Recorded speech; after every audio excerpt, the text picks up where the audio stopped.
siempre. Jeffrey, un gusto, maestro. Un gusto poder saludarlos el día de hoy una vez más para poder compartir a Jeffrey agresividad, sí, sin piedad, ¿no? Vamos, pero el día de hoy nuestra sesión siempre es agradable, pues sí. Adrianita, ¿cómo estás? Un gusto, amigos. Voy a presentar ahora mi pantalla, ¿ya? Así, sin piedad. Ahí está. Listo. Comenzamos con todo. ¿Cómo estás, José? Un gusto, Gabriel. Un gusto, maestro. Excelente. Ahí está. He venido bien producido para ustedes el día de hoy. Creo que se ve ya nuestra pantalla, ¿sí? Sí, profe. Excelente. Sí, sí se ve, ¿no? Excelente. Aunque ese sí me sonó, sí, pues bueno, ni modo. Sí, profe. Muy bien, amigos. Me parece que la semana pasada, perdón, el día martes, la sesión pasada, hemos avanzado, me parece, hasta el Hasta modernismo. modernismo. ¿Hasta dónde, por favor? Hasta modernismo. Hasta el modernismo, ya está. ¿Cubrimos el modernismo? Sí, lo cubrimos, sí, sí. Sí. Excelente. Entonces hemos hablado del modernismo, hemos hablado de Rubén Darío, hemos comparado este blasón de Darío con blasón de Chocano, y esa parte es interesante y simpática, y ahora debemos hablar del posmodernismo, que es una corriente que para algunos es secuela, ¿sí? Sucedánea del modernismo, y para otros, como en el caso mío, más bien es una reacción opuesta o contraria al modernismo, ¿sí? Ese modernismo que era más preciosista siempre, pero ajeno a la temática propia de Hispanoamérica, ¿no? Más de corte asociada a lo exótico, princesas, príncipes, condes, palacios, duendes, dragones, ¿no? O sea, elementos que no son propios, pues, del Hispanoamérica, ¿no? Entonces, este posmodernismo, pues, tiene más apego popular y nacional, ¿sí? Digamos que hurga más, trabaja más con respecto, pues, a lo propio, ¿sí? A lo propio, a lo provinciano, incluso lo regionalista. Y esto lo podemos reconocer muy fácil, incluso entre todos los representantes, en uno en particular nuestro, ¿no? Valdelomar y su caballero Carmelo. Miren, ve, tomar a un gallo, un animal muy común, y elevarlo pues a la cima de héroe, protagonista de la obra, una especie de más o menos de paladín, ¿no? Más o menos interesante en ese sentido, este provincianismo reflejado en la obra del posmodernismo, ¿no? Y también es pues intimista, ¿no? Porque trata justamente este asunto que es tan propio, tan particular, tan único de Abraham Valdelomar, ¿no? Algo que pasa en su infancia, ¿no? Es casi una especie de cuento casi autobiográfico, por decirlo, ¿no? Y por supuesto se nota pues la vena melancólica y nostálgica, ¿no? Sobre todo los que hemos leído El Caballero Carmelo y recordamos qué es lo que sucede después de que ha vencido a la Giseco, ¿no? Cómo queda efectivamente agonizante, cómo en este caso el protagonista y narrador lo llevan por, por la playa, ¿sí? Bordeando el mar y le echa agüita al animalito y cómo está en su agonía, ¿sí? Convaleciente él, lanza el último grito el gallo y cae muerto, ¿no? O sea, esa escena definitivamente es bastante melancólica y nostálgica y más de uno ha lanzado una lágrima justamente por el caballero Carmelo, por un gallito en esta situación, ¿no? Exalta pues efectivamente el pasado de cada país, de cada nación. Y hay un apego efectivamente por lo, en todo caso ligero, ¿no? Por lo exótico se dice, ¿no? Sobre todo en las formas. Y una participación como nunca antes activa de la mujer en la vida literaria. Ojo que las damas siempre han estado presentes en la literatura, ¿sí? Han sido el motor, la razón de ser de más de una obra fantástica, ¿sí? Pero es en este momento, en el postmodernismo, cuando la dama va a dejar de ser musa simplemente y va a pasar ahora a ser productora, ¿no? Activa creadora. Y ejemplo de esto definitivamente debe de ser Gabriela Mistral, ¿sí? Gabriela Mistral como primer premio Nobel de literatura, una profesora de primaria chilena, ¿sí? Con sonetos de la muerte, fantástico, ¿no? O la señora Juana de Ibarburu, con las lenguas de diamante, o la argentina y suicida Alfonsina Storni, con la inquietud del rosal, ¿no? Definitivamente su literatura, su lírica, es muy íntima, muy propia, muy suya, muy de su adentro, ¿sí?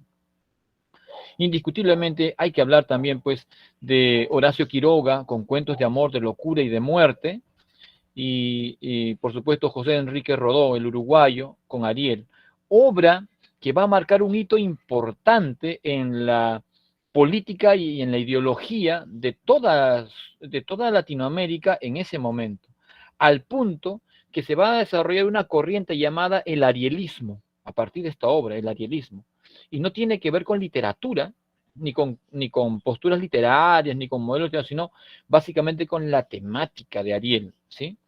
Es una postura de tipo ideológica y política que va a convivir aquí en el Perú con los colónidas de Abraham Valdelomar. Ustedes se acuerdan que Abraham Valdelomar funda una revista llamada Colónida, donde va a llamar a producir, a escribir, bueno, pues fundamentalmente a provincianos, ¿no? Recuerda que él es posmodernista y la tendencia posmodernista es provinciana. Bueno, pues él va a reunir en su revista Colónida fundamentalmente a provincianos, ¿de acuerdo? Para hacer literatura. Y esa revista va a marcar profundamente la literatura peruana. Solamente tuvo 3 ediciones, nada, 3 publicaciones, no hizo nada más, pero marcó hondo la literatura nacional, ¿sí? Va a convivir con ese grupo colónida el arielismo, como decía, una corriente más de tipo política e ideológica, ¿de acuerdo? Y es que Ariel esta obra de tipo ensayística de José Enrique Rodó va a tomar un tema muy importante, justamente esta idea de invitar a los jóvenes hispanoamericanos a advertirles la preocupación que debería de haber con respecto a no permitir que los utilicen, ¿no? Contra ese utilitarismo que está haciendo uso en este momento Norteamérica fundamentalmente, ¿sí? Y contra lo que él llama pues la nordomanía, ¿no? Esa pasión por el norte, porque todo es bueno solamente en Norteamérica. Eso es lo que él justamente va a criticar y va a advertir a la juventud. Y es que para este momento, en todo caso antes de la publicación de Ariel, ya han habido palabras y frases norteamericanas con respecto a Sudamérica de una manera un tanto despectiva, al punto que es el general Marshall, me parece, quien públicamente va a decir, va a exigir que la URSS, la Unión de Repúblicas Socialistas Soviéticas, no debe de tener injerencias en su patio de atrás, así lo llamo, en su patio de atrás. Y con esa frase, su patio de atrás, por supuesto, se refería pues a Brasil, a Perú, a Bolivia, Venezuela, Colombia, toda Sudamérica, ¿no? Obviamente, pues, Uruguay, parte del patio de atrás, en todo caso de Marshall, no va a considerar eso así, y José Enrique Rodó lo va a hacer notar justamente en Ariel. Hay que recordar que Ariel es un personaje que es extraído, en este caso por Rodó, de una comedia de William Shakespeare llamada La Tempestad, y donde va a estar no solamente Ariel, ¿sí?, sino también va a tomar a Próspero y también a Calibán, 3 personajes de La Tempestad de William Shakespeare, para hacerlos presentes en este ensayo de José Enrique Rodó, Ariel. La vanguardia va a surgir hacia la segunda década del siglo XX. Eso que había pasado en Europa, ese conjunto de istmos que van a comenzar a aparecer, ¿sí?, asociados justamente al terror de lo que ha pasado en la Primera Guerra Mundial, al terror de lo que podría pasar en la Segunda Guerra Mundial, asociados a este descubrimiento, en todo caso la propuesta de Sigmund Freud con el psicoanálisis, ¿sí?, y también la propuesta de Charles Darwin con respecto justamente a la evolución de las especies, ¿no? Entonces, estos descubrimientos, estas creaciones van a generar, y estos terrores van a generar pues un conjunto de miradas distintas. En Europa se va a dar, hemos dicho, con el surrealismo, con el futurismo, con el dadaísmo y otros ismos más. En el caso hispanoamericano va a estar presente pues el simplismo de un tal Pimentel, peruano, ¿sí? Un simplismo peruano.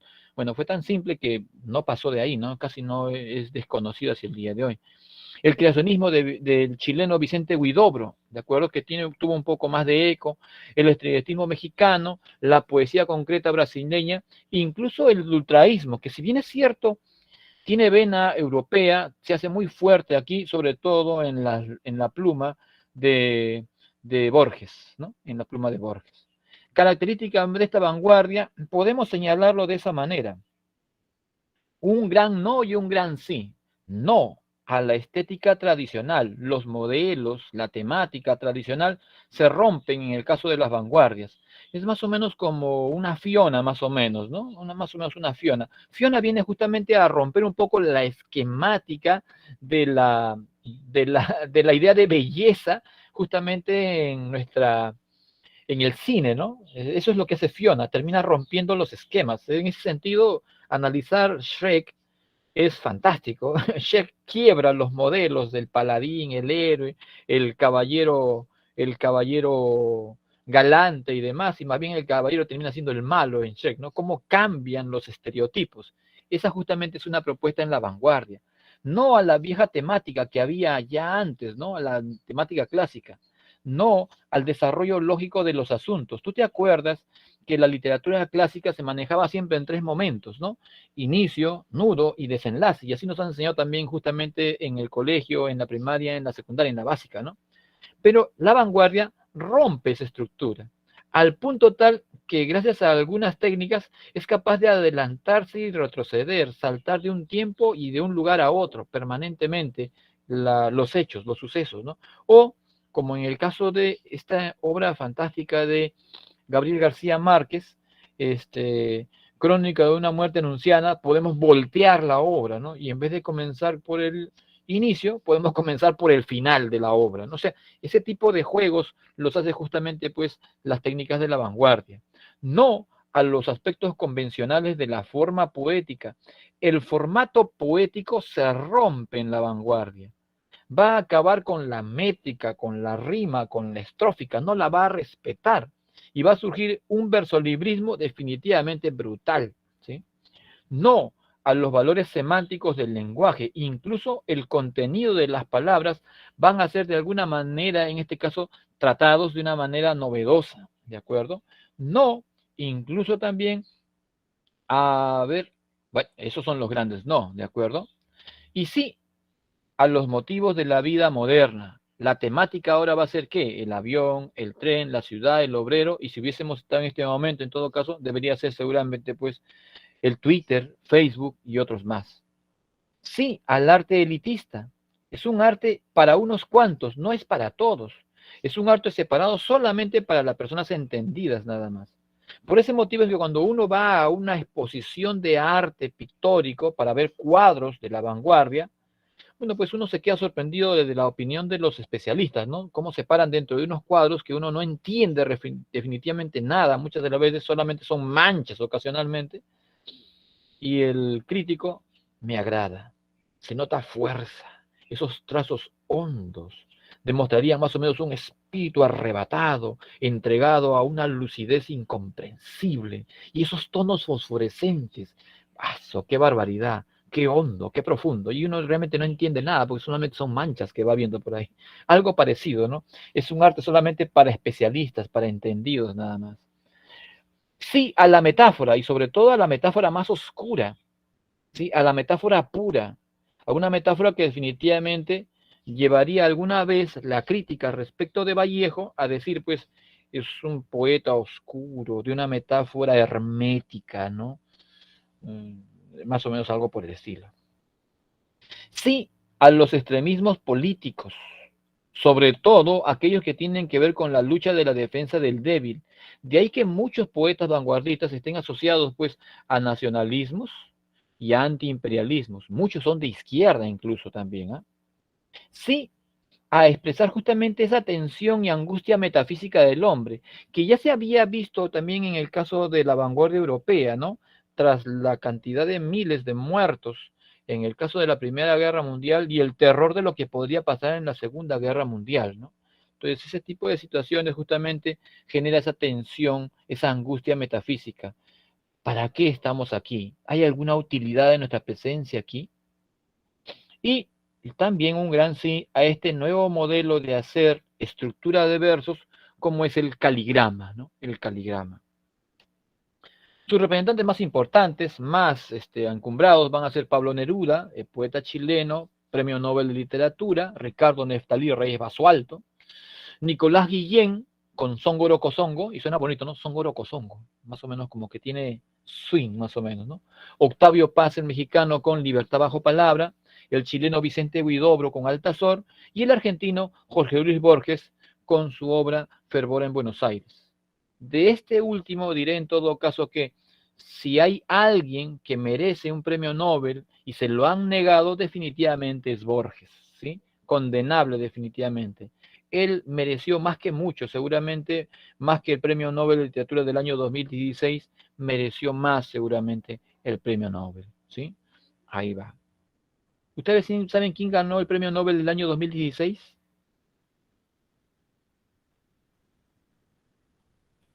¿Cómo se gana el premio Nobel, profe? Hay un grupo selecto, ¿sí? De especialistas, la academia, que define de todos los que han hecho literatura, cuál de ellos pues ha hecho el mérito suficiente para poder ser reconocidos mundialmente. Esa es la idea. ¿Cuántas de sus literaturas han afectado definitivamente al mundo y cuánto de esto ha sido productivo?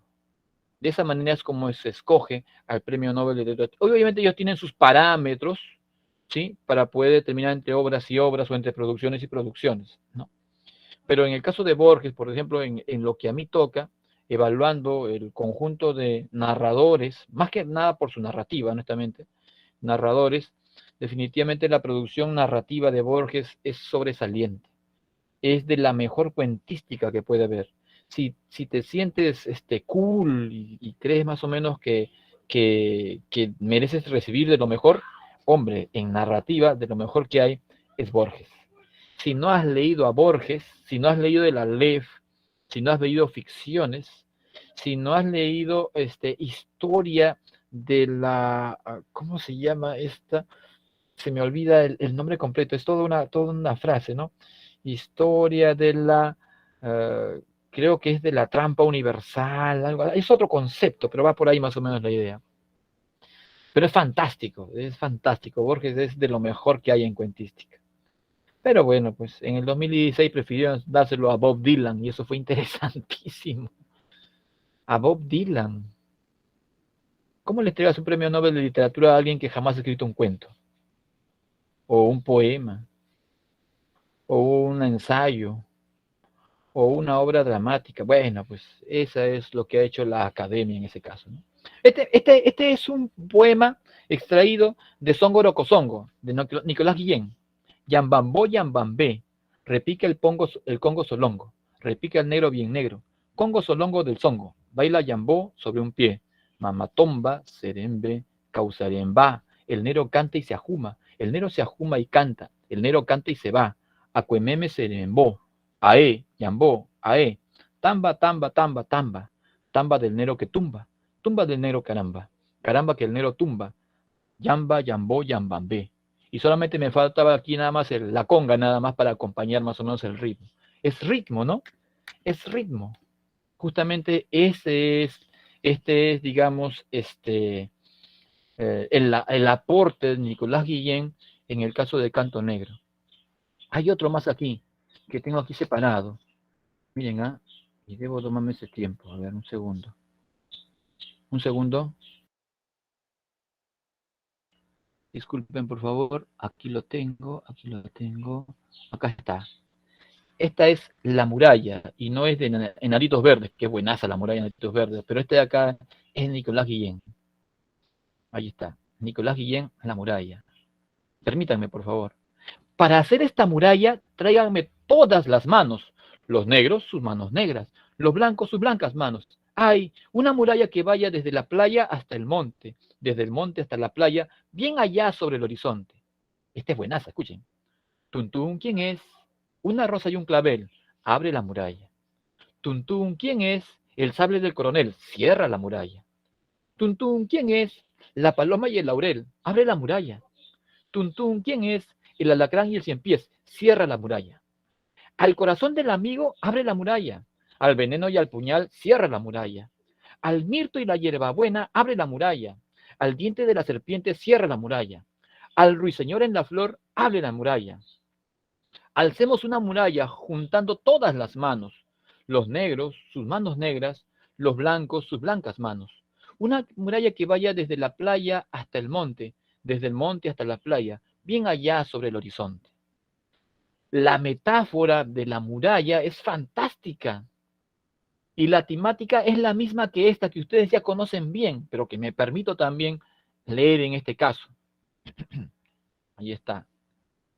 Esto es Masa, de César Vallejo. Al fin de la batalla y muerto el combatiente, vino hacia él un hombre y le dijo, no mueras, te amo tanto. Pero el cadáver, ay, siguió muriendo. Se le acercaron dos, repitieronle, no nos dejes, valor, vuelve a la vida. Pero el cadáver, ay, siguió muriendo. Acudieron a él 20, 100, 1000, 500,000 clamando tanto amor y no poder nada contra la muerte. Pero el cadáver, ay, siguió muriendo. Le rodearon millones de individuos con un ruego común, quédate hermano. Pero el cadáver, ay, siguió muriendo. Entonces, todos los hombres de la tierra le rodearon. Les vio el cadáver, triste, emocionado, incorporóse lentamente, abrazó al primer hombre, echóse a andar. Parece un poema para niños y parece un tanto contradictorio. La muralla parece un poema hecho para niños, para infantes pequeñitos. Ese Tuntún, ¿quién es? Parece, y es cantado, lo cantan también. Pero tiene un profundo mensaje de unidad. En el caso de la muralla representa el esfuerzo de todas las personas, no unos cuantos, no la mayoría, sino todas las personas. Los negros, todos los negros, sus manos negras, y los blancos, sus blancas manos, todas las manos. Si logramos juntar todas las manos, podemos abrir la muralla a todo lo que es bueno, y podemos cerrar la muralla a todo lo que es malo, y no pasará. En el caso de Masa, si lo piden uno, no se consigue. La muerte vence lo que desean dos. La muerte supera lo que desean miles. La muerte supera lo que desean millones de individuos. Pero si todos en la tierra, todos los hombres de la tierra, nos unimos, podemos someter incluso a la misma muerte. El mensaje es poderoso. Definitivamente es fantástico lo que hacen estos líricos, ¿ah? Y ambos, obviamente, pues, son vanguardia. Ambos son vanguardia. Este otro poema de Ernesto Cardenal, obviamente es muchísimo más grande. Oración por Marilyn Monroe. ¿Te acuerdas? La temática cambia, los motivos son modernos ahora. ¿Y qué hay más moderno para este momento que Marilyn Monroe? Señor, recibe a esta muchacha conocida en toda la tierra con el nombre de Marilyn Monroe, aunque ese no era su verdadero nombre. Pero tú conoces su verdadero nombre, el de la huerfanita violada a los 9 años y la empleadita de tienda que a los 16 se había querido matar y que ahora se presenta ante ti sin ningún maquillaje, sin su agente de prensa, sin fotógrafos y sin firmar autógrafos, sola, como un astronauta frente a la noche espacial. Ella soñó cuando niña que estaba desnuda en una iglesia, según cuenta el Times, ante una multitud postrada con las cabezas en el suelo y tenía que caminar en puntillas para no pisar las cabezas. Tú conoces nuestros sueños mejor que los psiquiatras. La iglesia, casa, cueva son la seguridad del seno materno, pero también algo más que eso. Las cabezas son los admiradores, es claro, la masa de cabezas en la oscuridad bajo el chorro de luz, pero el templo no son los estudios de la 20th Century Fox. El templo de mármol y oro es el templo de su cuerpo, en el que está el Hijo del Hombre con un látigo en la mano, expulsando a los mercadores de la 20th Century Fox, que hicieron de tu casa de oración una cueva de ladrones.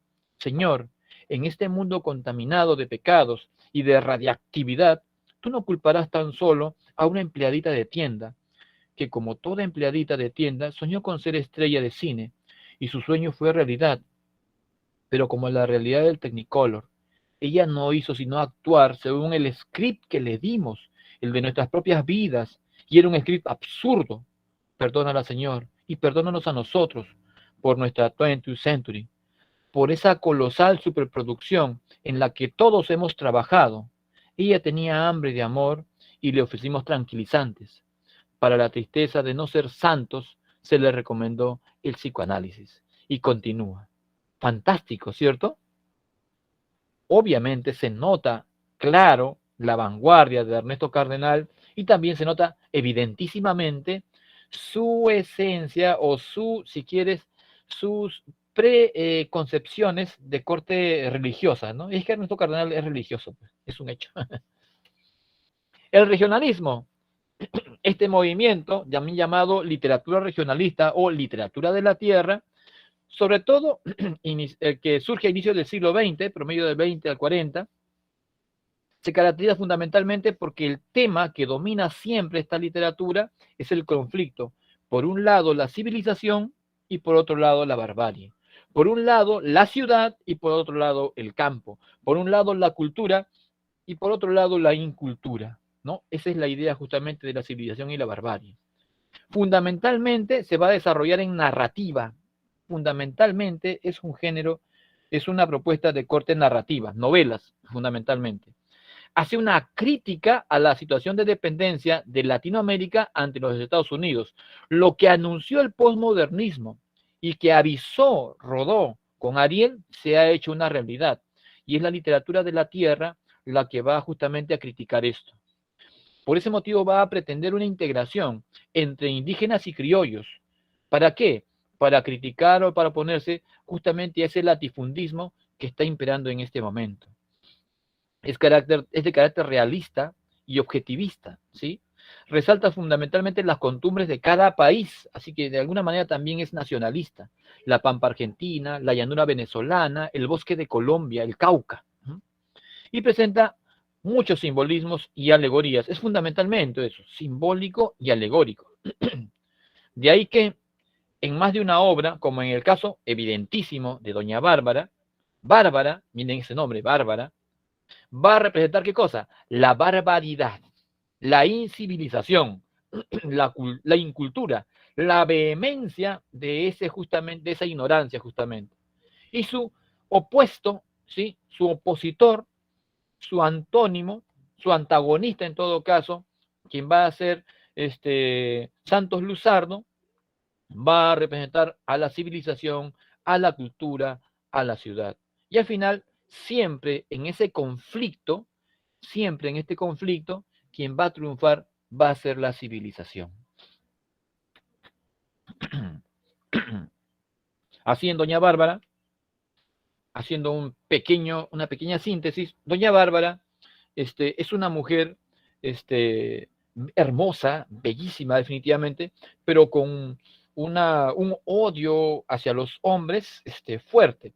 Ella se ha apropiado, ¿sí? Con engaños, de una hacienda llamada La Barquereña y le ha cambiado el nombre ahora por la hacienda El Miedo. Ella es la patrona, la dueña en la hacienda El Miedo. Y en su hacienda hace abuso totalmente de los hombres, ¿sí? Los lastima, los trata mal, los insulta, los puede mandar a matar, no hay ningún problema. Ella es la dueña, ama y señora, es la hacendada en El Miedo. Y siempre, como otros hacendados, ha ambicionado una hermosa hacienda, no muy grande, pero muy selecta, llamada Altamira. Para esa época ha llegado un ingeniero egresado de la UNTELS, bueno, no de la UNTELS, ¿no? Pero ha llegado un ingeniero de la capital para hacerse cargo de la hacienda Altamira. Él es Santos Luzardo. Y ella ha intentado pues seducirlo, enamorarlo, controlarlo, someterlo y no ha podido. ¿Por qué? No, porque él, Santos Luzardo, se ha enamorado de la hija que tuvo doña Bárbara producto de la violación que sufrió cuando joven, Marisela. Se ha enamorado de Marisela y doña Bárbara va a intentar, por mil astucias, intentar separarlos, pero cuando ve que no puede ya eso, lo que hace simplemente es abandonarlos y dejarlos para que sean felices. El final de la obra no queda muy claro si es que doña Bárbara lo que hace es se suicida o si es que simplemente se va. Lo cierto es que deja una esquela para Santos Luzardo, donde le va a pedir que cuide de Marisela hasta que ella tenga la edad de mayoría de edad para que se haga cargo de los bienes que está dejando doña Bárbara. Y ella simplemente desaparece. Ese conflicto, y Bárbara, siguiendo la propuesta, va a simbolizar justamente la barbarie y Santos Luzardo va a simbolizar justamente pues la civilización. Y el conflicto que va a darse en la obra va a ser una alegoría de lo que pasa en el mundo entero, el conflicto de civilización y barbarie. Lo mismo va a pasar en el caso del mundo sancho y ajeno. Ustedes se acuerdan que Ciro Alegría va a componer esta narrativa, esta novela fantástica, la mejor novela, la más grande de Ciro Alegría, en la cual se habla pues de la comunidad de Rumi, una comunidad que va a simbolizar el conjunto de comunidades que los poderes económicos intentan someter. En este caso, el hacendado, que tiene su hacienda lindante con Rumi, que es una comunidad libre, va a intentar someter a la comunidad. ¿Por qué motivo? Porque para esa época el indio era parte de la tierra. Así que si el hacendado tenía una tierra y habían indios dentro de su tierra, esos eran sus indios, era la figura. Pero habían comunidades libres, como en el caso de Rumi, una comunidad que no tenía dueño. La gente trabajaba, vivía libre ahí, en ese lugar. ¿Qué es lo que quiere hacer ahora este terrateniente? Lo que va a querer es quedarse con Rumi, y quedándose con Rumi, que hace también con los indios de Rumi, como si fuesen sus indios. ¿Qué es lo que va a hacer para esto?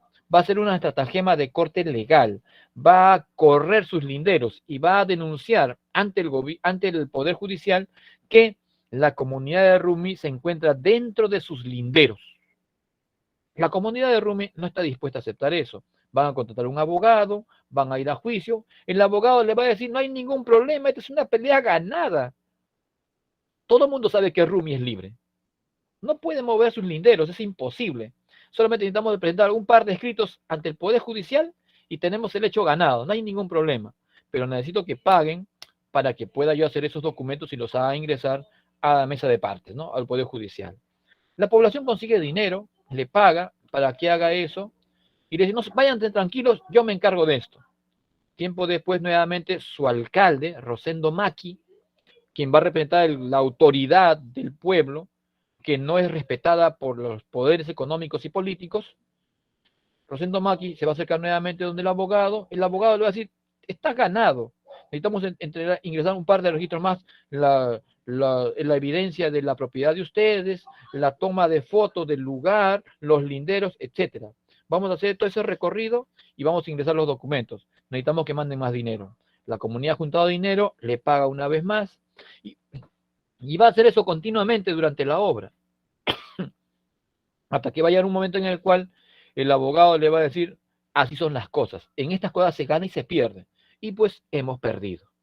Así que, ni modo, no tenemos nada que hacer ya.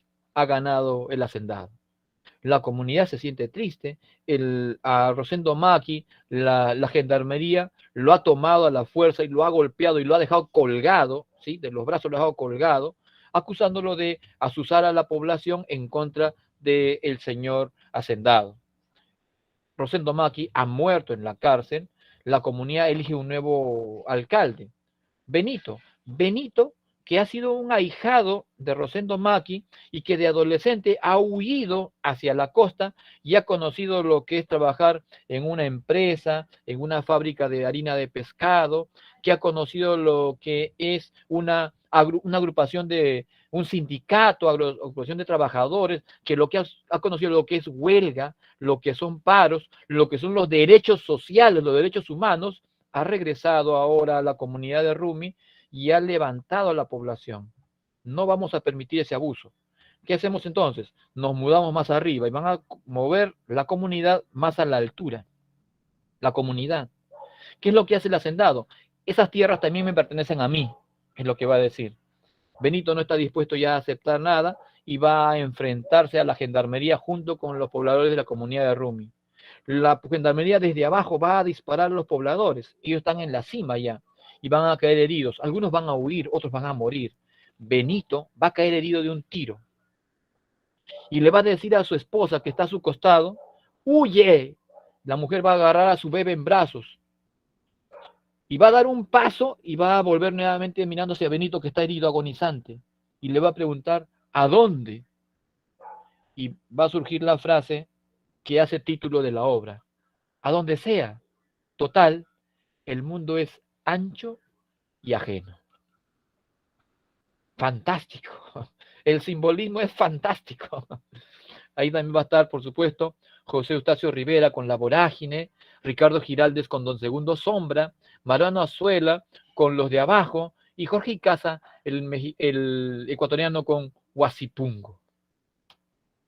Esta es Doña Bárbara, ya la hemos presentado. Estos son los personajes, si quieren tomar un script, más o menos como para poder tener una idea, más o menos, que es un poquito más elaborada respecto de lo que he corrido yo más o menos para decirles. Listo. El realismo mágico, también conocido como el movimiento mágico maravilloso o el esperpento. Es fantástico el esperpento. El mérito del regionalismo, o en todo caso la característica del regionalismo que acabamos de ver, era ese conflicto entre civilización y barbarie. Vamos, en el caso del esperpento, el mérito es la mezcla de lo fantástico con lo real, lo irreal con lo objetivo, la mezcla de ambos.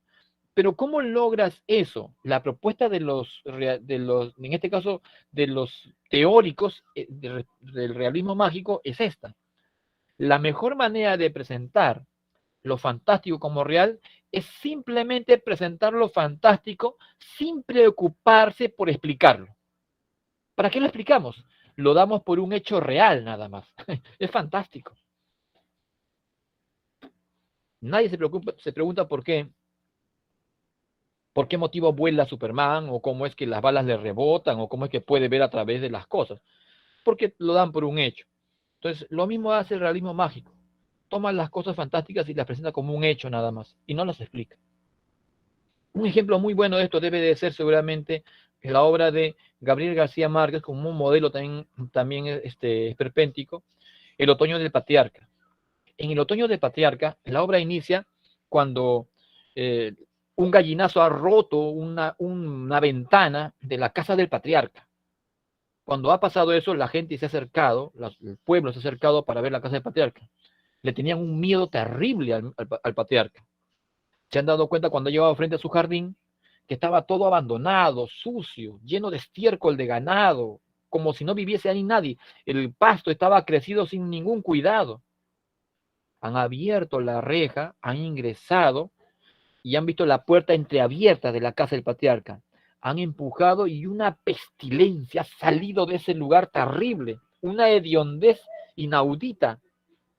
Y han visto que la casa toda estaba como abandonada, sucia, empolvada, estiércol de ganado por todo sitio, y esa pestilencia que no abandonaba el lugar. Se han adentrado más porque todo está en silencio, como si no hubiese nadie, y han llegado hasta la puerta del cuarto del patriarca. Estaba entreabierta. Han abierto ligeramente y se han dado cuenta que es de ese lugar de donde emanaba la pestilencia. Y han visto un cuerpo en el piso, tendido, totalmente desnudo, en posición fetal. Ese es el primer capítulo. En el siguiente capítulo, y damos por sentado que ahí estaba el cadáver, ¿no? Pero en el siguiente capítulo, ese cuarto, la puerta de ese cuarto se abre de par en par y sale el patriarca, sano y fresco como siempre. Hará órdenes, siempre tiranas, siempre abusivas. A ver, este capitán no me gusta, mátelo.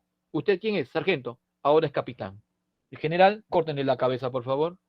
En una escena que los generales ya se han propuesto hacer una sublevación contra el patriarca ha descubierto a su general más importante, su amigo, también complicado en esto, al parecer. Entonces todo el mundo está esperando ya para la revuelta, están sentados a la mesa con él, están listos ya para tomar las armas, ya está, hecha ya todo el complot. Pero faltaba que llegase el general que dirigía pues el golpe de Estado. Y está presente el patriarca. Bueno, vamos a esperar, seguramente en cualquier momento va a llegar nuestro amigo. Mientras vamos a servirnos y va a ordenar que traigan la comida. Y va a llegar una charola enorme, enorme, como de 2 metros, una charola enorme sobre una mesa. Y cuando destape la charola enorme, todo el mundo va a salir vomitando del lugar. Era el general preparado, cocinado. Es una cosa brutal definitivamente el Otoño del Patriarca. Más adelante, capítulos más adelante, el patriarca le han dado de comer algo, le han dado de tomar algo, llega a su cuarto solo, como sintiendo estertores de muerte, dolor, un dolor hondo, profundo, se comienza a quitar la ropa, la camisa, el pantalón, se desnuda por completo y se echa nuevamente en el piso porque solamente podía dormir así, él no podía dormir sobre la cama, totalmente desnudo y en posición fetal, y ahí queda el capítulo. Y pareciese que se hubiesen interpolado los capítulos. Lo cierto es que en el siguiente capítulo nuevamente el patriarca sale del cuarto y da órdenes como si nunca hubiese pasado nada. El patriarca en esta obra muere 3 o 4 veces y realmente nunca muere. Se le llama el sempiterno. Y Gabriel García Márquez nunca se preocupa en explicar por qué eso. Es un manejo del esperpento, del realismo mágico, fantástico. Esto es justamente lo fantástico del realismo mágico. ¿Me están escuchando? ¿Sí me están escuchando? Sí, profesor. Sí, profesor. Excelente. Muchas gracias. Muchas gracias por acompañarme. Excelente. Entonces, eso para el caso del realismo mágico. Realmente en nuestra vida política, en nuestra fauna política, hay una cantidad de esperpento única. Es increíble. ¿Cómo es que alguna vez nos han dicho que una campaña política para las presidenciales se financió con un par de polladas y 2 cócteles? O sea, ¿cómo alguien pudo creer que podríamos creernos eso? O sea, eso es esperpéntico definitivamente. Y más las contradicciones que se dan permanentemente en política. Un señor que, un congreso, que ahora intenta interpelar a un ministro porque ha llevado a su hija en el avión, el avión en todo caso, que estaba siendo pagado por el Estado, ¿no? ¡Qué barbaridad! ¿Cómo es posible? Nos rasgamos las vestiduras, un uso inadecuado de los fondos públicos. Pero un día antes, nada más, un día antes, estaba declarando inválido el investigar a un congresista que, estando en sesión virtual, sale vestido pues en ropa de baño en la playa. Eso no les parece un gasto inadecuado del fondo público, porque carambas, él es más está trabajando, casi es elevado a una especie de héroe, ¿no? Qué bien, él sí trabaja, no importa, hasta cuando se va de descanso, trabaja. O sea, realmente hay una contradicción terrible a nivel de política, ¿no? Una congresista que denuncia a su colega porque le dijo solamente falta que te violen, y eso es una terrible misoginia, qué barbaridad, y efectivamente al hombre lo han sancionado, ¿no? Terminó dejando el ministerio, que era primer ministro, el señor Bellido, ¿no? Qué barbaridad. Y luego esta misma congresista, aunque claro, para que quede clara la idea anterior, no había grabaciones de lo que se dijo, no había afirmaciones de lo que se dijo, solamente fue la palabra de ella y eso fue suficiente. Eso fue suficiente para poder sancionar a ese ministro hasta hacerlo renunciar al cargo. Y esta misma dama, ante la televisión, en el mismo hemiciclo, en una reunión oficial, le hace bullying, hace misoginia a una colega suya que era ministra en ese momento, tratándola de gorda, de gruesas, de una manera tan grosera, pero a nadie le pareció que eso fuese pues digno de investigarse. O sea, realmente la forma esperpéntica en que se maneja nuestra política da para un premio Nobel más. Yo pienso que tenemos materia para hacer un premio Nobel más. Habría en todo caso que pensar un poco mejor quizás. Pero bueno, ahí está, ¿no? Sobresale la narrativa, mezcla de lo irreal y lo objetivo. Hay técnicas narrativas asociadas justamente a la tecnología, a la modernidad, ¿no? Como el flashback que se aplica al cine y a la televisión. Esa idea de retroceder y adelantar, ¿no? Eso de flashback aparece permanentemente en esta literatura. Las perspectivas múltiples, cómo podemos ver un fenómeno desde distintos ángulos y cada uno presentar justamente el ángulo que ve, ¿no? El monólogo interior y el raconto asociados a este surrealismo, a esta idea del psicoanálisis y el hecho de reconocer creencias populares, ¿sí? En ejemplo de esto debe ser pues definitivamente de Borges, que ya lo habíamos visto en La Vanguardia, en el ultraísmo, en la Vanguardia con Fervor en Buenos Aires, una obra lírica, en este caso con su narrativa, que como ya he dicho a mí, me parece lo mejor, ¿no? Ya, me acordé, ¿no? Es Historia Universal de la Infamia. Ese es otro de sus libros de cuentos, fantástico. Historia Universal de la Infamia. El Aleph, ficciones, son libros de cuentos muy, muy interesantes. Uno de ellos, en particular, a mí me atrapó, estando yo en tercero o cuarto de secundaria, había sido más o menos 14 años más o menos. No pude dejar de leerlo. No era muy extenso definitivamente, pero me tomó pues un momento interesante, ¿no? De soledad. Estaba ordenando mi cuarto fin de año, un libro se cae al piso y lo levanto y miro, Ruinas Circulares, Jorge Luis Borges. No sabía quién era Jorge Luis Borges en ese momento. Comencé a leerlo y no pude dejar de leerlo, me atrapó con ambas manos. Fantástico. Un hombre, una especie de chamán, ha decidido que tiene un objetivo en la vida, crear a otro hombre, pero tiene que crearlo él solo. Es una cosa complicada, ¿no? Es un chamán, es un rezador. Se va a lo hondo de un bosque y estando en la soledad comienza a pensar y piensa en ese hombre. Lo medita, mira su rostro, ve sus brazos, sus manos, sus pies, su cuerpo entero. Luego logra conversar con él estando en su mente y luego de esa mente lo logra sacar a la realidad y conversa con él ahora. Face and face, conversa con él. Tiene un problema, este chamán tiene una dificultad emocional y desaparece el hombre que acababa de crear. Se siente muy mal por eso.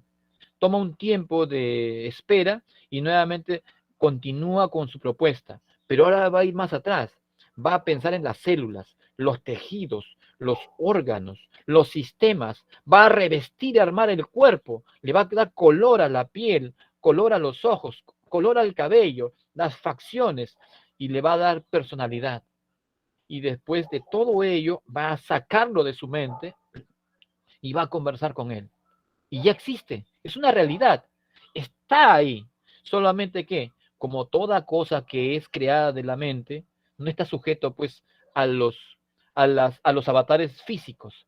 No siente hambre, no siente frío, no siente calor, no se puede mojar, tampoco se puede quemar, porque es un asunto puramente mental, nada más. Y en el temor de este chamán, de que alguien pueda descubrir alguna vez su falta de objetividad, lo abstracto de este ser, decide pues llevarlo más hondo todavía en el bosque, donde encuentra una ruina de tipo circular y lo hace a él señor en ese lugar y él tiene que gobernar en ese sitio y lo deja ahí y parte. Y en lo que ha partido, antes de llegar nuevamente a su ruina, encuentra que ha habido fuego en el bosque y le da miedo que el fuego vaya a pasar por las ruinas donde está su hijo, porque sabe que si el fuego pasase sobre él, el fuego no lo quemaría, porque él es una idea del otro. Y tiene terror de que su hijo se descubra a sí mismo como una especie de fantasía. Le preocupa eso. Así que parte a la carrera para poder encontrar a su hijo y salvarlo, digamos, de eso. Pero el fuego ha llegado a cubrir por completo el bosque, lo cerca completamente a él, no hay manera de escapar, se entrega a la muerte. Y en el momento en que se entrega a la muerte, el fuego pasa por él y no siente nada, no siente ardor, no siente que le queme nada. El fuego ha pasado por él, ha quemado todo, pero a él no lo ha tocado. Así es como termina la obra. La pregunta para ustedes es, ¿por qué motivo el fuego no le quemó? ¿Por qué motivo no sintió ardores? ¿Por qué no sintió agonía? ¿Qué dicen? Porque era su preocupación e imaginación, Porque era, como parte de su preocupación en imaginarse sobre su hijo. ya puede ser la preocupación. O algo más interesante, recuerda que la obra se llama Ruinas Circulares.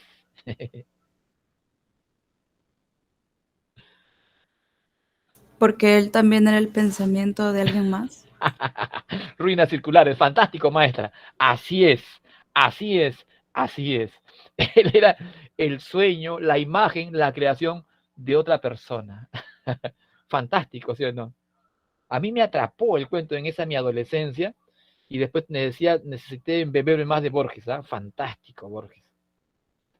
Ahí también va a estar Miguel Ángel Asturias con el señor presidente, Alejo Carpentier, ambos teóricos del esperpento con el siglo de las luces, y el gran Ernesto Sábato con el túnel.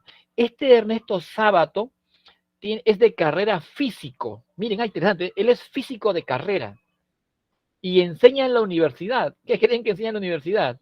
Enseña física cuántica en la universidad.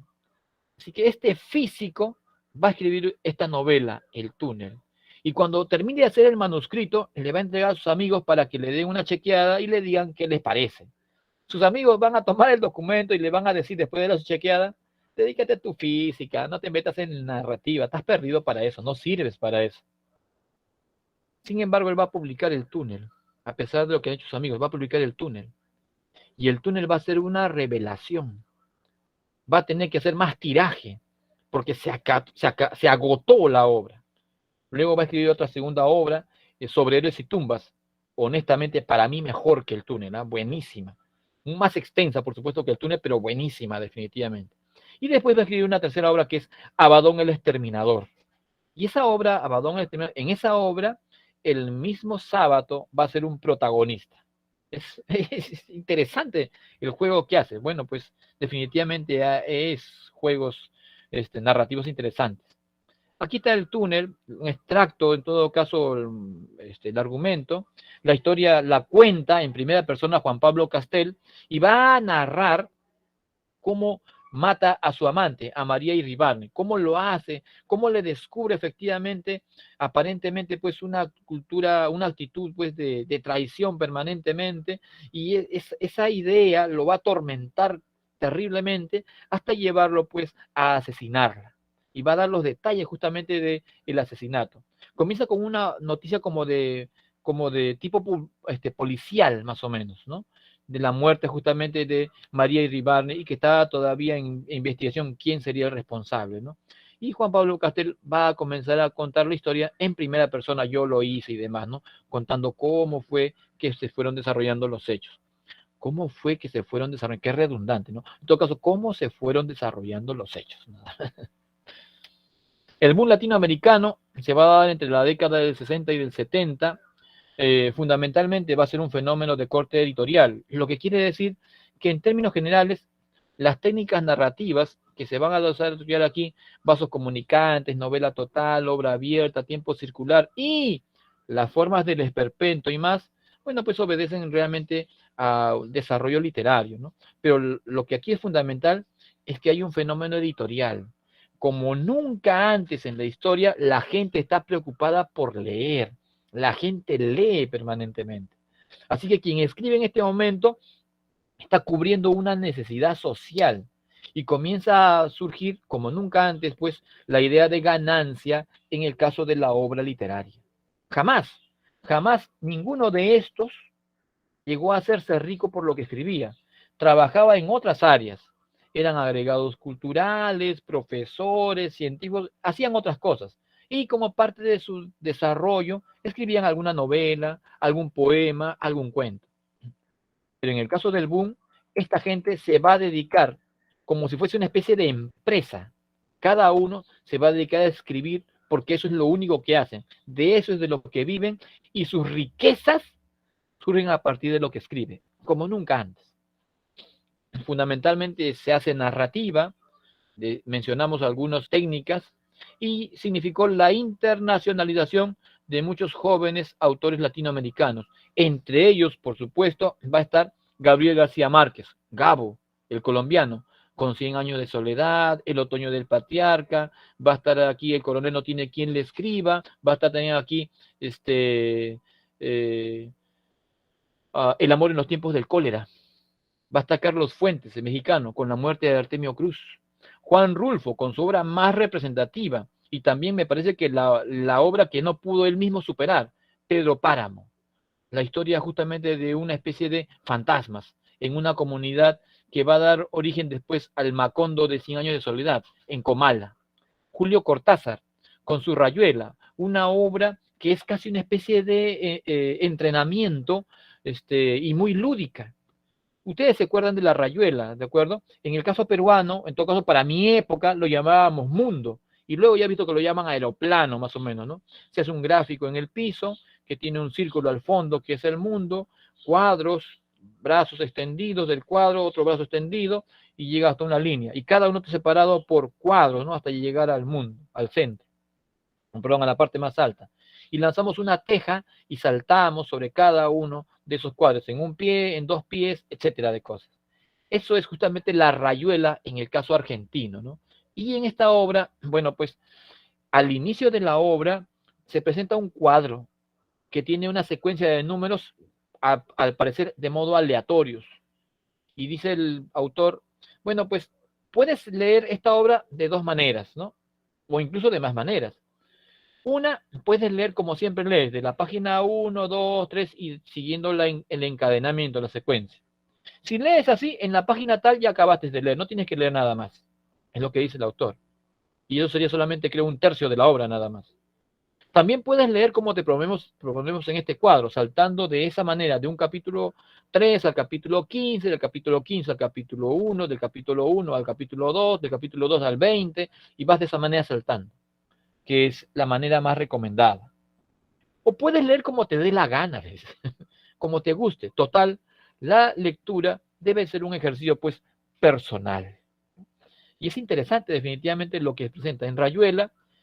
Los protagonistas están en un capítulo en París, Francia, y al siguiente capítulo están en Buenos Aires, Argentina. En el siguiente capítulo nuevamente están en París y en el siguiente nuevamente están en Buenos Aires.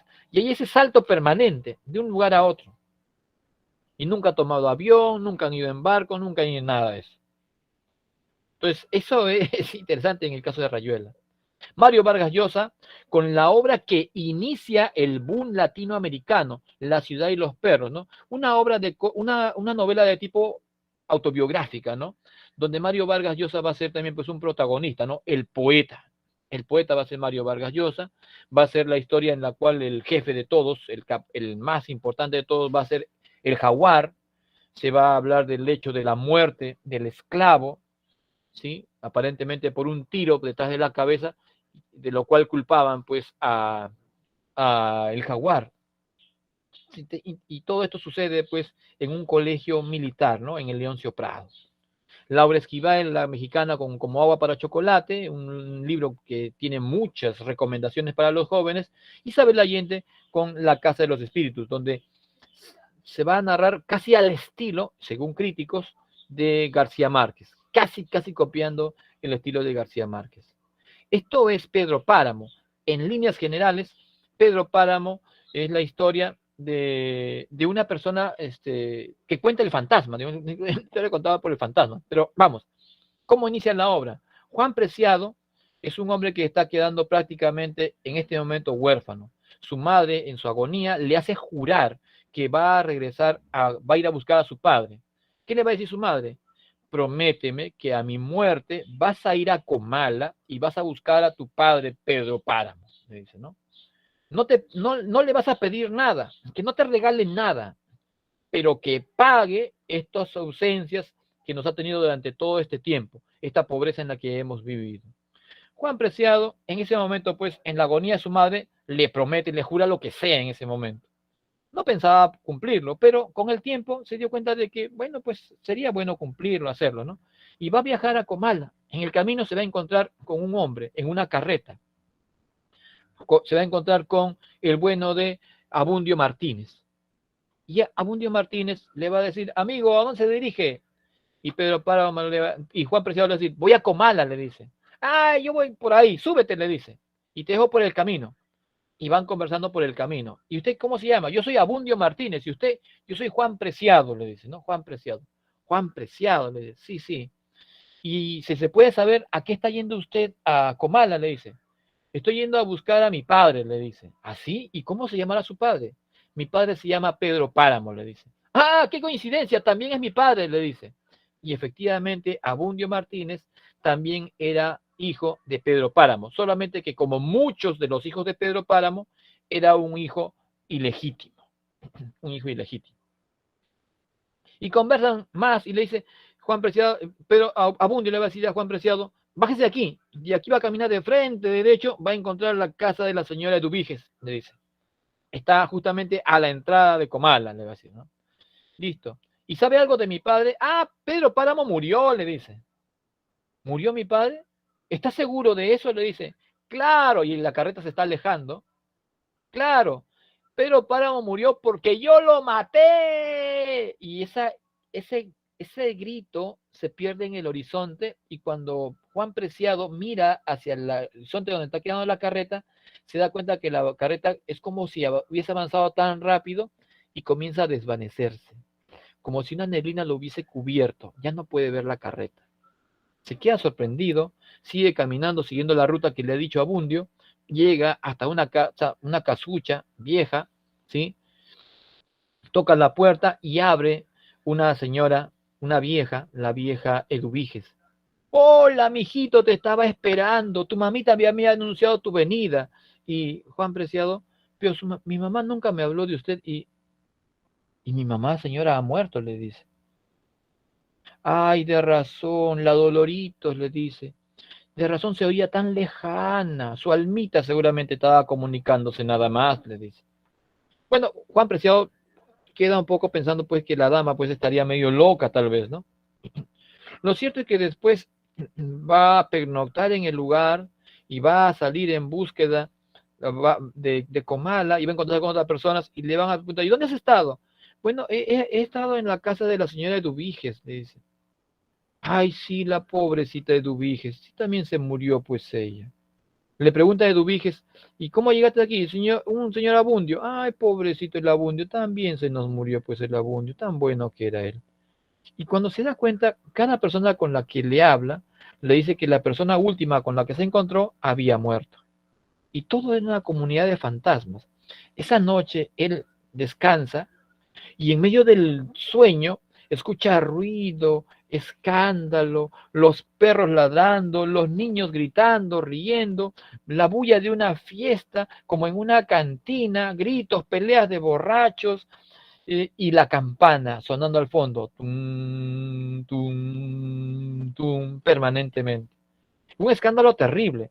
Y cuando se despierta, siente el silencio sepulcral que hay en provincia cuando no hay luz eléctrica, ¿no? Todo oscuro y todo en silencio. Una vez más intenta dormir y otra vez pasa lo mismo. Y es terrible lo que sucede en la mente. No sabe, no, el autor Rulfo no aclara bien el momento, ese esperpento puro, pero en un momento dado, Juan Preciado también se fantasmagoriza, como si hubiese muerto también definitivamente. Y ahora sí, conversa con todos, ve a todos como vivos más o menos. Y llega a encontrarse justamente con Pedro Páramo, que efectivamente había muerto, pero Pedro Páramo no lo ve. Es como un fantasma aparte, que va narrando su vida, su sufrimiento, y va a conocer ahora a Juan Preciado, justamente a través de Pedro Páramo, todo lo que va a pasar en ese lugar, todo lo que va a pasar en esa media luna, en ese comal. Y, no, pues, Pedro Páramo ha amado solamente a una mujer en toda su vida. Se acostó con muchas mujeres, tuvo muchos hijos, a ninguno reconoció a uno solo, ninguno más reconoció. Al reconocido definitivamente era una persona pues mala, perversa. Todos los demás eran simplemente abandonados por él. Pero él amó a una sola mujer, Susana, a Susana San Juan. La conoció en su infancia, se enamoró de ella en la época más inocente de su vida. Él es el cacique de Comala y definitivamente no ama a ninguna persona, pero por ella es capaz de hacer todo. Incluso de hacer estratagemas para obligarle a su padre a que se la dé a ella en matrimonio. Incluso mandar a matar a su padre, lo que va a desencadenar en la débil, en la frágil Susana San Juan, la locura, al punto de que ella misma quería matarse. Él no sabe qué hacer ya, intenta ayudarla, curarla, no hay quien la cure, patea a las personas que están entendidas para curarla, el mismo doctor lo golpea también al sacerdote porque no puede hacer nada, y Susanita San Juan termina matándose. Intenta que le hagan pues los rezos respectivos de lo que es la misa, ¿no? Al muerto, pero bueno, pues se ha suicidado, no puede tener perdón de Dios, no hay manera de hacerle una misa, o sea, hay cosas muy terribles definitivamente que va a sufrir él y va a mandar a tocar la campana. Cada vez que muere una persona importante suena la campana y para mí Susana San Juan es la más importante, lo más importante que hay en la tierra, que suene la campana un día. Pero un día es poco, que suenen 2 días la campana. Pero mi dolor es más grande que eso, que suene toda la semana, que suene todo el tiempo, que suene y no se detenga la campana, y la campana suena todos los días, mañana, tarde y noche, y no hay cuándo se detenga. ¿Cómo pasa eso? No le explica Juan Rulfo, es perpetuo puro. Las comunidades de alrededor han escuchado de que hay una comunidad llamada Comala, en la cual la campana suena día y noche y todos los días, no hay razón. La gente comienza a hacer más o menos viajes a Comala para conocer efectivamente la comunidad en que la campana no deja de sonar. Se va haciendo, va llegando uno, va llegando dos, busca que le den alojamiento, comida, la comunidad comienza a producir comida, llega más gente, se hace especie de turismos a Comala más o menos, ¿no? Turismo Comala, venga con nosotros. Y comienzan a hacerse tiendas, comienzan a hacerse cantinas, comienzan a hacerse hostales, comienza la gente a vender comida, es una especie de feria. De tanta gente que venía para ver la comunidad de Comala, la comunidad que se está quedando sorda de tanto campanazo todos los días y todo el tiempo, bueno, pues se hace fiesta. Pedro Páramo se entera de esto, que la gente está de fiesta cuando él siente dolor por la pérdida de la única mujer que ha amado en toda su vida, que siente un terrible odio para la comunidad de Comala, y decirle simplemente una cosa: voy a cruzar mis manos y voy a dejar morir a Comala. Y como él era el cacique de Comala y todo lo que entraba gracias a su gestión, definitivamente pues la ciudad comienza a morirse. Y todos mueren. Y él ha votado ya antes al cura. Y ustedes se acuerdan, sí tienen idea de esto. ¿Qué es lo que nos dice más o menos nuestra cúltica folclórica cuando pensamos en una persona que ha muerto y a la cual no le hacemos misa? ¿Qué sucede con el alma de esa persona a la que no se le hace misa? Vamos, díganme. ¿Comienza a penar? ¿Su alma pena? Su alma pena. No descansa bien. No descansa bien. Así es, maestro. Esa es justamente nuestra creencia más honda, ¿de acuerdo? Y, bueno, pues no hay cura en Comala. Y toda la gente ha muerto. No hay quien dé un rezo por alguno de ellos. Así que toda la comunidad es una comunidad de fantasmas. Fantástico. Es fantástico. Pedro Páramo es de lo mejor que hay. Y el nombre de Comala, bueno, la comunidad, la ciudad de Comala, el pueblo de Comala, va a ser, según le entrevistan luego a Gabriel García Márquez, el modelo que él tomó para después hacer lo que él considera pues su Macondo en 100 años de soledad.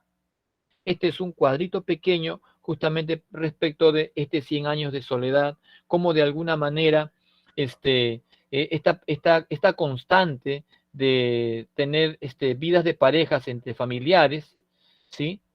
Que va a ser una constante, ¿no? Entre primos, ¿sí? Va a iniciar todo el movimiento, digamos así, ¿no? Y la preocupación siempre de que aparezca por ahí, ya que se están relacionando entre personas de la misma sangre, bueno, pues alguna persona con algún defecto físico, como lo que sería luego, pues, el niño con colita de cerdo, ¿no?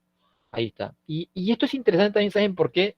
Interesante, porque el amigo de Gabriel García Márquez, nuestro narrador más importante vivo, que es Mario Vargas Llosa, bueno, pues tiene una vida incestuosa, ¿no?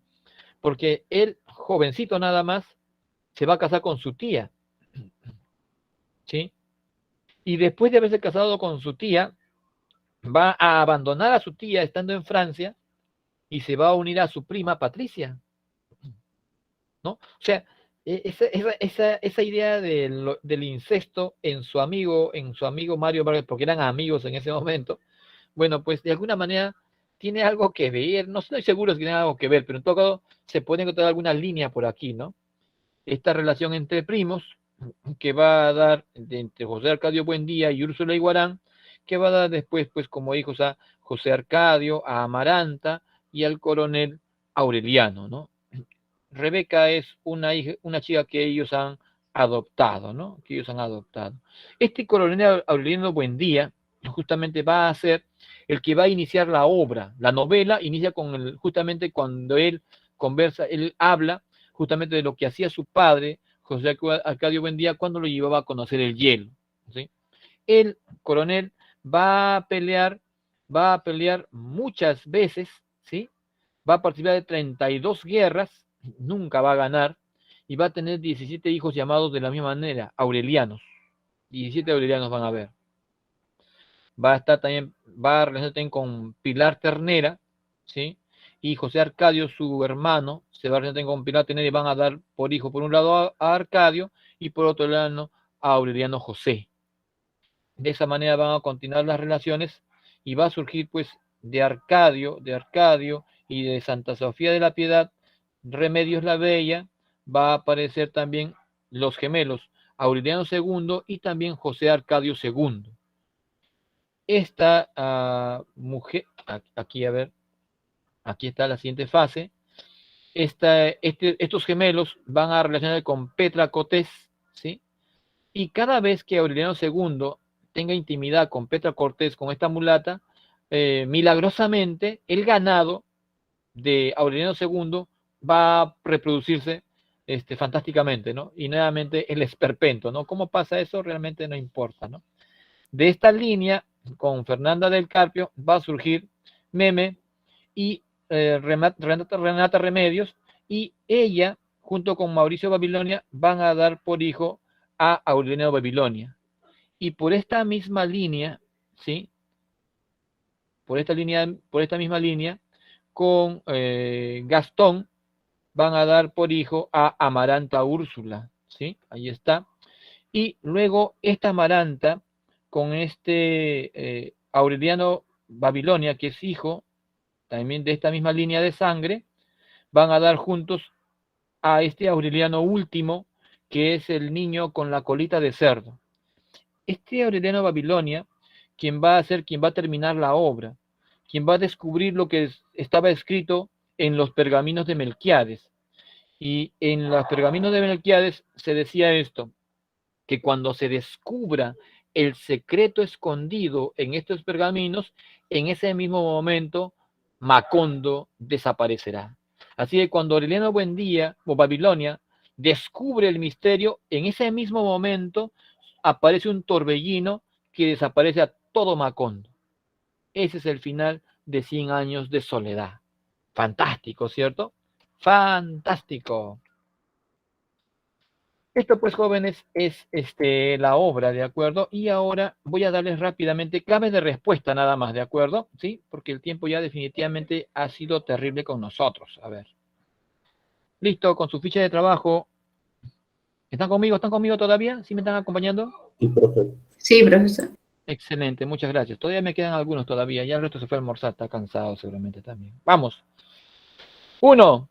Corriente literaria que surge en Alemania, el romanticismo, de Wolfgang von Goethe, ¿de acuerdo? Y que en el caso latinoamericano toma dos posturas. Por un lado, una tendencia más comprometida social, que es la primera fase, y por otro lado, una tendencia más evasiva, ¿no?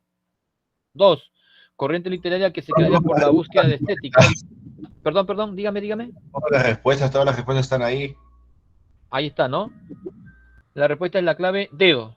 Sí, ahí están, ¿no? Sí, no, voy a darle solamente las claves nada más en este momento. Si es que explicar algo, lo explicamos nada más. Porque el tiempo ya nos ha vencido. Pregunta número 3. Corriente desarrollada fundamentalmente en Hispanoamérica de vanguardia es el creacionismo de Vicente Huidobro. ¿Sí? Ahí está. Obra del romanticismo latinoamericano que se ambienta en un camal de Buenos Aires, lo había llamado El Matadero de Esteban Echevarría. No es premio Nobel de Literatura Rómulo Gallegos. Él recibe varios premios, varias obras, pero no llega a Nobel. ¿De acuerdo? Todos los demás sí tienen Nobel. El colombiano Gabriel García Márquez, el chileno Ricardo Nestalí Reyes Basualto, que va a hacerse llamar Pablo Neruda, ¿se acuerdan ustedes? La chilena Gabriela Mistral, primer premio Nobel de Literatura del postmodernismo es ella, y el mexicano Octavio Paz, ¿de acuerdo? 6. Obra latinoamericana que reúne la producción narrativa de un escritor vanguardista. Ese es Jorge Luis Borges, y ese libro de cuentos es El Aleph. Otro es Ficciones, habíamos comentado, y también estaba presente Historia Universal de la Infamia. Es buenísimo. 7. ¿A qué poeta pertenecen los siguientes versos? Bueno, aquí se me fue la pluma. Es Pablo Neruda, y si es Machu Picchu de lo que habla, su obra se denomina Alturas de Machu Picchu. Interesante que un chileno haya escrito esto, sobre todo porque Machu Picchu es peruana, definitivamente. Después de que Neruda publique Alturas de Machu Picchu, un poeta, no recuerdo su nombre, prácticamente un desconocido, peruano, va a escribir también un poemario también a Machu Picchu, más o menos como intentando revalorar, ¿no? Pero definitivamente no tenía pues la grandeza de Neruda. ¿Cuál de las siguientes relaciones es incorrecta? Y es incorrecta pues Santos Luzardo con El mundo Sancho y ajeno. ¿Por qué? Porque Santos Luzardo pertenece a la obra Doña Bárbara, ¿te acuerdas? Es quien representa la civilización en Doña Bárbara. Efraín es el joven que se enamora de María en la obra llamada María. Matasiete es el matarife más importante de El Matadero de Esteban Echevarría. Y Juan Pablo Castel, ya hemos mencionado, es quien narra el asesinato de María Irnibarnen en primera persona en El túnel, ¿no? De Ernesto Sábato. Pregunta número 9, obra que abre el boom, ya lo hemos mencionado, la abre el peruano Mario Vargas Llosa con La ciudad y los perros. Y el tema que pertenece a una obra de realismo mágico va a ser la narración de los hechos de un crimen por el mismo asesino. Eso es Juan Pablo de Castel en El túnel. Jóvenes, les agradezco mucho su paciencia, mil perdones por la demora, seguramente ya ustedes están con mucho filo. Ha sido un placer estar con ustedes el día de hoy. ¿Sí? Voy a cortar hasta aquí la grabación y les agradezco su paciencia. Muchas gracias. Me